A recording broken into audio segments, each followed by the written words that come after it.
Sir মানে সরকারি চাকরিজীবী বিয়ের ব্যাপারে কিছু বলেন না। সরকারি চাকরিজীবী বিয়ের কথা কি বলবো, বাংলাদেশটা পুরোটাই নষ্ট হয়ে গেছে। আপনি দেখেন কোনো বাড়িতে যদি আপনি যান কোন একটা মেয়ের বিবাহের জন্য, তার বাবা মাকে বলেন যে আপনার মেয়েটা তো প্রাপ্তবয়স্ক হয়েছে, তাহলে আপনি বিয়ে দেবেন, তখন প্রথমত তাদের মুখের মধ্যে কি আসবো, একটা সরকারি চাকরিজীবী ছেলের দরকার। আরে চুরির ভাইরা, সরকারি চাকরিজীবী ছেলে যে তুই খুঁজতে পারস, তুই কয়টা সরকারি চাকরিজীবী তৈরি করছিস? তুই কয়টা সরকারি চাকরিজীবী তুই তৈরি করছিস? বাংলাদেশের মধ্যে যদি 20 কোটি মানুষ হয়, 20 কোটির মধ্যে যদি পুরুষটা 14 কোটির মধ্যে 14 লাখ ডিফেন্সে চাকরি করে, 22 কোটি এরা কি বিয়ে শাদী করতো না? খালি তুমি ডিফেন্স অত রসকের ডিফেন্সের মধ্যে সরকারি চাকরি ছাড়া কেন টিয়া হয় না? আমরা তুমি টিয়া পায় না, সবার মুরাহির দরকার। সরকারি চাকরি চাকরিজীবীরা যদি ভালো ভালো খাবার খায়, তাহলে দেশে অন্যান্য লেভেলের যে সন্তানগুলো আছে, ছেলেগুলো আছে, ওরা কি 50-60 ঢুকে নেবে? এই চুরির বাইরের আগে দেশে বিতাড়িত করার দরকার।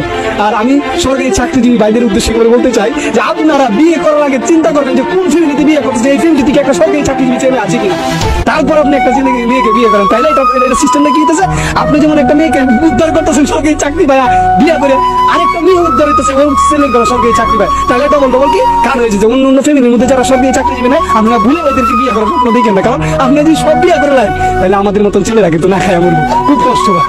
আপনি চিন্তা করেন, একটা ছেলে ক্লাস 5 থেকে রিলেশন করতেছে ইন্টারমিডিয়েট পর্যন্ত, কত বছর?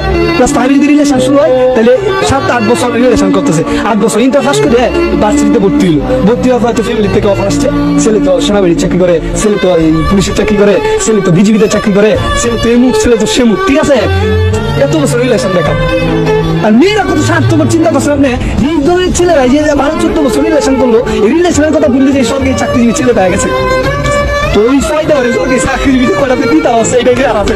তোর ঘরতে তুই ফায়দা করবি, ফায়দা করে স্যার আছে তুই সরকারি চাকরি করে, তোর যদি দাবি রয়েছে তুই সরকারি চাকরি দিতে পারবি না, আমার কত তোর খবর আছে। তুই কেমনে একটা 12 বছর রিলেশন করে একটা ছেলের জীবনে কষ্ট দিলে, তুই সরকারি চাকরি হাত ধরে গেছিস, তুই লুপ পাইছো, টাকা দেখছো, আরামে ঘুমে পারবে, রেশন খেয়ে পারবে, তো নদীর উদানি রেশন খেয়ে। আমরা কি কচু খাই রে? কচু আমরা করে কি চাল ডাল নাই? আমরা কি ভালো খাবার খেতে পারি না? আমরা কি ফ্ল্যাটে থাকতে পারি না?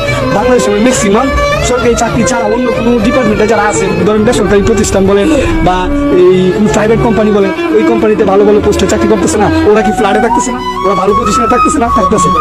কিন্তু নদীর পুতান কেন তোমরা সরকারি চাকরি দিতে পারো? ভাই আমি এটাই বলতে চাই, ভাই সরকারি চাকরি বলা যা ছেলেরা আছে, আপনারা সবাই বিয়ে করার আগে আমি যে উদ্দেশ্যটা বললাম, যে বিষয়টা বললাম, এটা বিবেচনা করবেন যে আপনি যাকে বিয়ে করতেছেন তার বাইরে সরকারি চাকরিজীবী।